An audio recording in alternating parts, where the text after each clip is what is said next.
So I was going to ask you the title of my talk, but it's kind of a giveaway there. The Pilgrim's Journey.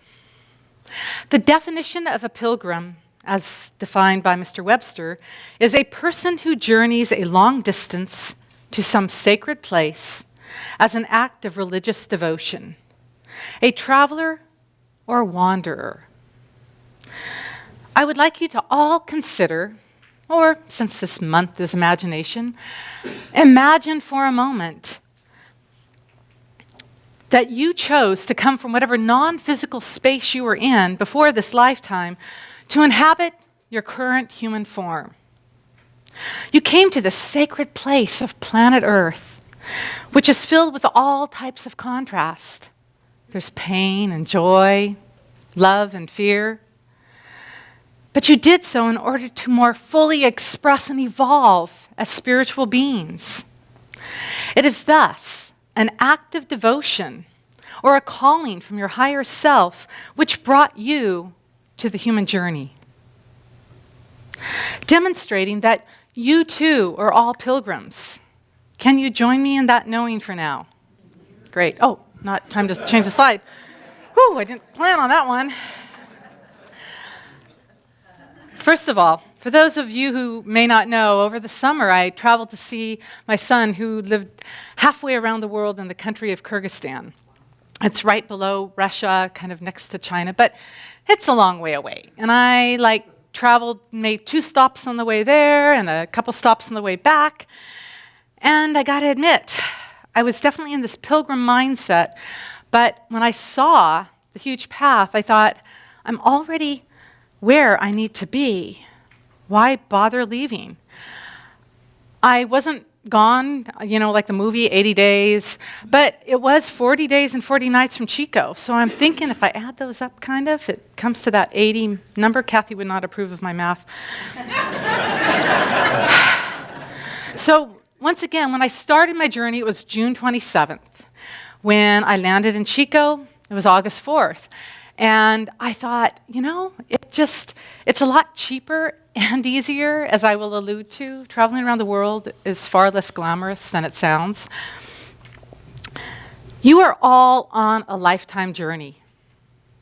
Not just to get it done and check things off your list, but to experience the textures of being in this time, space, reality.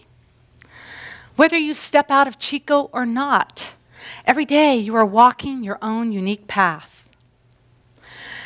Well, being that I had a lot of experience on my trip, I, of course, had to write down a few tips which I'd like to share with you today. The first thing a pilgrim needs to do is figure out what to take along on the journey. Are you going to take everything you own, or nothing at all, or somewhere in between?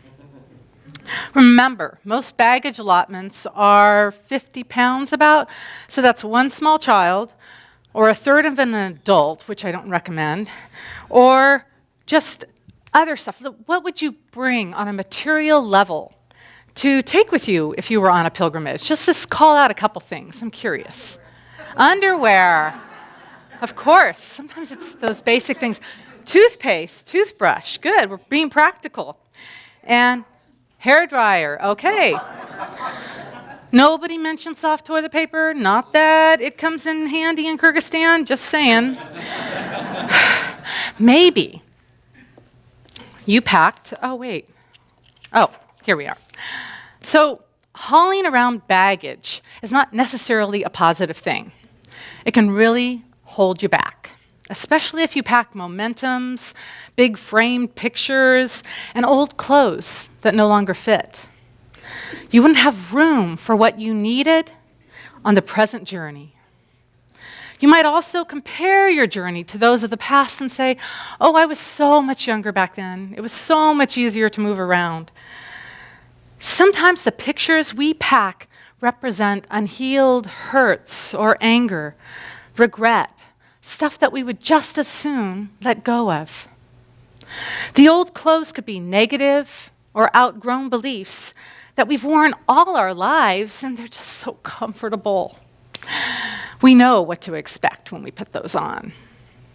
Anyone have beliefs like that? You learned them in childhood, and now they're your go-to reactions, easy to fall back on. Maybe you believe that you didn't deserve love or abundance.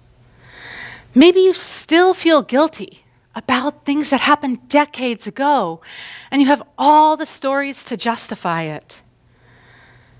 Maybe you packed binoculars so you could spy on all the people around you and compare your journeys to see who has the best journey. What beliefs do you keep lugging around that no longer represent who you are today? Just like an overstuffed suitcase would wear me down, bringing all the emotional issues can energetically weigh a pilgrim down. So lighten up by letting go. You don't need to always figure out why it's there or who's to blame for it appearing in your suitcase. Habitual thought patterns often don't make sense. According to research, 98% of our thoughts are the same ones we had yesterday, and 80% of them are negative. Talk to Dr. Johnny about this. It has to do with that little friend, the amygdala in our brain, that's always looking to keep us alive and keep us surviving. So it looks for the negative so that it could then protect itself. So it's a natural thing. However, we don't need to believe all those thoughts. It might be challenging at first, but we can retrain the brain by doing some things like meditating, then visualizing or imagining what we want to experience in our life. The meditation helps clear the mind in order to manifest your heart's desire. If you do this on a more regular basis, it becomes easier and easier. At first, it might feel a little weird, but it's a habit, once again. The second thing to be aware of on the pilgrim's journey is you don't have to have the entire trip figured out. Just know how to take the next right step. Sometimes we get a little into control and think that we need to know exactly where things are going, how it's going to play out, when we're going to be there, and who we're going to be with. That's the job of the universe. Spirit can see the path ahead far greater than we ever can. It likes to surprise and delight us. And also, if we knew all the details of our journey, we might react negatively and be afraid to even take that first step into it. Each step on our path prepares us for the next one to follow. Now think about this. We don't make mistakes. Mistakes make us. Hear the difference? Ever have a seemingly negative event turn out to be something you benefited greatly from? I know I have. Some of my best experiences began as speed bumps or detours along the main road. Ultimately, they were shortcuts to my greater good. I've met people that I would not have known had I stuck with that main path.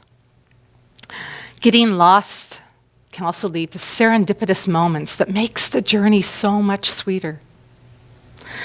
This third step on the journey is that sometimes you're going to need to change your form of transportation. You've already done this. That's how you're in your current body, by the way. Don't be overly attached to how you get from one place to the next. Just know that you will eventually get where you need to be.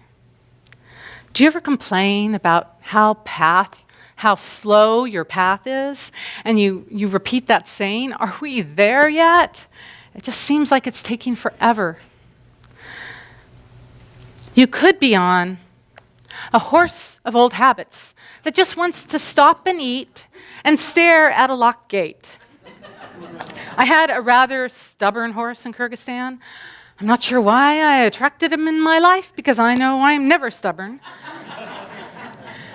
But it's like if we yell out to the universe or to the horse what's wrong with the current conditions and the situation, you're not giving it direction and focus on where you want to go. Maybe you just need to communicate a little more clearly. And there's nothing wrong with your transportation. I kept saying to my horse, giddy up, giddy up.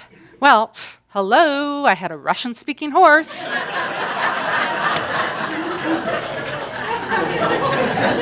Finally, I asked my guide, who looked like he wanted to kill me half the time. He was very serious. And I said, how do you say giddy up? And he looked at me rather confused, and he said, giddy up.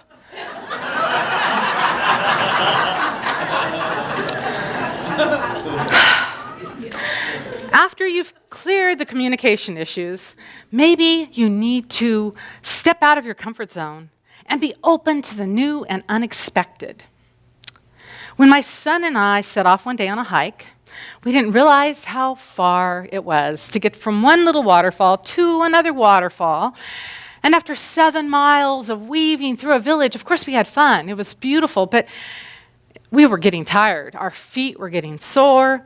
We had been walking to close to 7 miles, and I'm pretty sure we were lost, but I didn't want to admit that to him. Well, we decided to hitch a ride on whatever vehicle came along next. Angels often come in giant old Soviet dump trucks with no spoken English. A weary traveler rarely turns down a free ride, despite the challenges of climbing up on it. Maybe your journey has been primarily just on a conveyor belt. You see the same sights, and you know what to expect. It might be time to hitch a ride on something completely different and trust angels in disguise. The 4th step is to be mindful of your surroundings. We do a lot with mindfulness classes here, and just to bring that awareness into your present state and know that as you activate your senses to breathe the air, see the sights, taste the taste, taste the taste. Yes, that's right. And smell the smells, as unpleasant or wonderful as they can be. The stuff on the left is this dried cow's milk. That's a really good dish if you're Kyrgyzstani, but not so much as an American. Also, getting out in nature and allowing nature to just take over your world. That's such a great place to connect with spirit. Notice things that you've never noticed before, or perhaps see them in a slightly different angle or a slightly different way. Shortly after I arrived in Sweden, my dear friend and host Sadie and I took a boat ride out to one of the distant islands that make up Stockholm. And while we were there, she walked into this little shop right away, and I kind of wandered around, and all of a sudden, I came upon this chair. I was so excited. Look at this. The Swedes had a spiritual chair in English, of all things.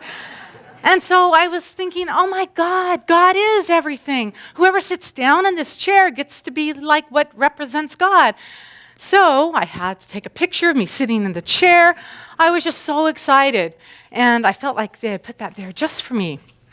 Well, when Sadie came out a short time later, and I excitedly showed her my God chair, she kind of smiled a curious smile, and she said, Lisa, in Swedish, goddess means candy and snacks. So, while we know that God is everything, in certain places it's particular to junk food. Being mindful is also noticing the unexpected beauty when you look at things a little differently. Take a look up instead of always looking down. Do you ever go through your days just focusing on what's wrong? Maybe you're looking at all the problems that you have, and you're listening to people complain about their 80% of recycled thoughts that go round and round. Recognize that the clouds in life are often there to add a beautiful contrast and make you appreciate things so much more. And they're not there just to block out the sun. Without a little darkness, it might be difficult to truly value the light. Appreciate the whole package. The fifth point, know that even if you don't speak the same language on your journey, you can find some ways to communicate, as most people are very kind and helpful. Even though some people might look like Genghis Khan, they are really helpful. And I found that children just love to interact, even though they only knew how to say hello. So we used to have a little hello contest where we would see who could outlast the other saying hello last. Sometimes words get in the way, when a simple smile is all you need. This lady is known as a babushka, and she wears the Russian scarf. She was so sweet. We shared a car for 4 hours together. We just smiled a lot. I struggled to remember the Russian word for thank you, which is, it's really important to know how to say thank you. In fact, I'm going to teach you all it today so you can know a little Russian. I want you to say spasibo. Spasibo. Very good. Spasibo. Well, not that you'll be tested later, but it is hard. I kept on saying placebo. Placebo means the same thing in Russian as it does in English. So I just kept on hoping that by saying placebo very sweetly, people would get the same intent, like a sugar pill, with my intentions. Communicating with the heart is the main thing that matters most in interactions. People don't always get what you say, but they understand how you say it. If our only prayer is placebo, that is enough. The sixth tip for the Pilgrim's journey is to check your judgments at the security gate. It's so easy to criticize and condemn others for how they are walking on their path. It can be a favorite pastime for many, especially if you become extremely tired on your journey. Now, I'm not proud of this, but it needs to be spoken. Not Catholic, but it's minister confession time. After an all-night flight to Istanbul with no sleep, and then having to wait in an incredibly long line just to get through immigration and passport control, I was exhausted. I just wanted to cry like I saw all those children freely doing. You ever want to just have a temper tantrum in public? I did. Well, I knew that it would be socially inappropriate or just plain awkward. So then I sat back and I began to notice how some of the children were behaving much better than other children. I started to subtly judge their parents for their skills or their lack thereof. I then judged the people that appeared to be cutting in line. I wondered why they thought they were so much better than everybody else. I looked at people's clothes, and I judged them to see if they were dressed too nicely or not nice enough. I began to ponder whether there were any terrorists in my line. I wondered if Jesus were alive today, if he would have been racially profiled and stopped at customs. Well, then I just finally had to shake myself awake because I felt like I was just going down that dark path and check and think of how often people might have judged me or misinterpreted my intentions or actions. How was I similar to an impatient person? And had I ever cut in line before in my entire life? Was I ever guilty of harboring ill will or terror-filled thoughts? How did I contribute with my beliefs and actions to the challenges of the world? Raymond Charles Barker years ago wrote a book called How to Change Other People. Anybody want to buy that one? Oh, stop. Many are disappointed when they buy it because it's all about how to change your perspective and your viewpoint of other people. Some people might be walking a slower path because they've come such a great distance. They are more tired and less quickly to respond to your honking horn. Some pilgrims might appear to be on the wrong path completely. And yet, do we assume that we know what path is the best one for them to take?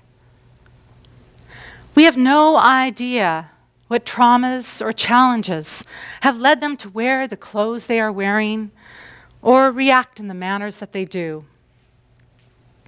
I truly believe that if people could do better, they would do better. We can always ask ourselves, what would goodness do? Do we step in and help where help is needed? Do we contribute to problems with our passivity? Or do we make matters worse by bullying others that are different from us and also appear to be blocking our path? Think about it. I want to share with you a little reading from the book Ordinary Goodness by Edward Viljoen. He's the senior minister at the Santa Rosa Church. And he was a white man, he still is, but he was in South Africa during apartheid growing up. And he witnessed something that was very disturbing. A black man had accidentally gotten on the wrong train. And the train took off. Well, the policemen came. They didn't care why he was on the wrong train, but they beat him. And Edward had to sit there and watch it as he knew that he would be the next target if he tried to intervene. And so reflecting on that moment and others, he says, ever since considering the questions, what is right and what is wrong, and what would goodness do, it seems that I cannot escape urges not to pay attention to people, to intuition, to the minority opinion, and to marginalized voices. The more I follow its calls, the more I see in others and the world performing acts of kindness, choosing the highest road, and putting others before self. Goodness has started to become fascinating because I am interrupting habits that prevent me from following its guidance, and I'm mindfully searching out evidence of its presence in the world.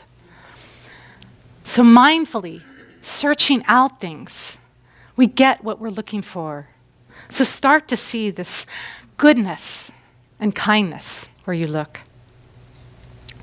The seventh point is preceded by a little story about a monk who lived in a village a long, long time ago, far, far away on a mountain. One day he heard a knock at the door, a very loud, intense knock, and so he opened the door, and a young woman stood before him. She had a small baby in her arms, and she thrust the baby into the monks, and she told him that she had gotten pregnant out of wedlock, and she couldn't let anybody know about this, and before he could speak, she quickly ran down the mountain. So now, the monk holding the baby looked down and smiled sweetly and said, so this is my challenge. He then did what he had been charged to do and was an excellent father and mentor to the little girl. 7 years later, the baby had transformed into a beautiful, healthy, confident little girl. But finally one day, there was a knock at the door. The mother of the girl, now with a father and happily married, said, I made the biggest mistake of my life, and before the monk could speak, she grabbed the little girl and ran down the hill. The monk looked sadly on and said, so this is my challenge. So the seventh point is, sometimes we must accept whatever challenges appear on our path, without necessarily labeling them as good or bad, but surrendering to the experience at hand. What's in this challenge for me? What is the universe longing to know through this? I thought of this story shortly after I arrived in Malaysia, and I was so excited taking in this new country, but I felt a little sick the first night. The next day when I had to get on a 4-hour-long air-conditioned train, I became even more sick. When I finally arrived in Penang, instead of devouring the spicy and hot Indian foods with the green and red curries, I just wanted to lay on a soft bed and have hot broth. So this was my challenge. By having to slow down and just stay put, I struggled to find meaning. I felt it to be so unfair that I had come all this distance and now my body was not supporting me. I realized that I needed to truly step back from my role as a human doing and embrace that of a human being. Life can cause us to slow down when sometimes we just want to go full speed ahead. What challenges have slowed you down on your path? Being that I was near the ocean, I found that by stopping more, I could clearly hear the waves. The waves going in, the waves flowing out. So I began to incorporate it into my spiritual practices. And I laid on the beach, breathing in, breathing out. I let go of my need to see everything on my list, and I allowed things to come to me. Slowing down, letting life present itself, surrendering to what was. Finally, the last point for the pilgrim is gratitude for the journey itself. Life can expose us to so many wonderful, unique experiences that we would never get if we just remained in one place. And I'm talking about emotionally and consciously now too. The potpourri of cultures that I experienced through my travels opened my heart to the people of the world. While we all represent a beautiful mosaic, our differences are special and worth remembering. When visiting mosque, I would cover my head. When entering certain homes, I would take off my shoes. When eating certain foods, I would smile and try and swallow without grimacing. The national drink of Kyrgyzstan is a nasty-tasting concoction made of fermented horse milk. So sadly, I was not always successful in my attempts to appear appreciative. In the end, though, I became so much more grateful for the little things. I loved the rich differences that magnified and colored each country. I love the fact that parents truly just want the best for their parents and want to raise happy, healthy human beings. I loved how kindness for kindness' sake is often revealed from the most unfamiliar sources. The contrast from the journey also lends to gratitude when returning home. I'm grateful for all the wonderful people here in Chico and for my loved ones as well. I'm grateful for soft beds and clean tap water and the porcelain toilet bowl that's like never missed. I am thankful that I could come back and live in a country that is built from so many diverse cultures. And it's based at our foundation on something that celebrates and protects the rights of all, even though they might not be a majority. I will do whatever is in my power to continue to allow this to happen. Take a look at your pilgrim's journey and recognize all that you have seen so far. What are you grateful for? Have you taken things for granted that you would miss if they suddenly disappeared? What about the people in your life? Do you enjoy sharing the path with them, or are you always trying to change them? Are you being mindful and breathing consciously? Are you okay with getting a little lost and not having it all figured out? Are you accepting what is, knowing that eventually you're going to get where you need to be? The joy is in the journey, so don't be afraid to take that first step. I had so many fears before I left, and other than a few bad latrine experiences and getting sick, none of them manifested. We walk on holy land right here in our everyday lives. We have in some aspect come far to experience it, but in another sense, we've never left home. We are surrounded and guided always. When I felt fear on my trip, I knew that while it appeared I was walking alone, I had Spirit not only right beside me, but in me and as me. Embrace your journey as a pilgrim. You can't get lost on your path, for you are always being led by source energy, and it sees the best route for your highest good. Now go and enjoy each step and celebrate all the experiences of this amazing life. Thank you and namaste.